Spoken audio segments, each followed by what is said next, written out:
নীল নদের রহস্যময় নীল জলরাশি তার বুকে কত শত ইতিহাস ধারণ করে আছে তা হয়তো কারো পক্ষেই জানা সম্ভব না। কিন্তু এই নদী এমন এক পবিত্র রহস্যের সাক্ষী, যা শতাব্দীর পর শতাব্দী ধরে মানুষের মনে বিস্ময় জাগিয়ে এসেছে।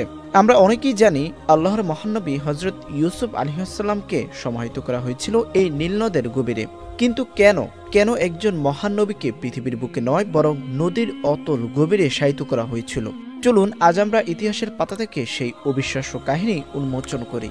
আল্লাহর অশেষ করুণায় হজরত ইউসুফ আলাইহিসসালাম যখন মিশরের শাসক হলেন, তখন তিনি হয়ে উঠলেন মিশরের প্রাণপুরুষ। তার প্রজ্ঞা, রূপ এবং পবিত্র চরিত্র দিয়ে তিনি জয় করে নিয়েছিলেন আপামর মিশরবাসীর হৃদয়। এমনকি মিশরের প্রতাপশালী বাদশাও তার পরামর্শ ছাড়া কোনো গুরুত্বপূর্ণ সিদ্ধান্ত নিতেন না। এরপর একদিন মিশর জুড়ে নেমে আসে এক ভয়াবহ দুর্ভিক্ষ। 7 বছর ধরে চলা সেই দুর্ভিক্ষের সময় হজরত ইউসুফ আলাইহিসসালামের জ্ঞান ও দূরদর্শিতায় মিশরবাসী রক্ষা পায়। খাদ্যের সন্ধানে দূর দূরান্ত থেকে মানুষ ছুটে আসত।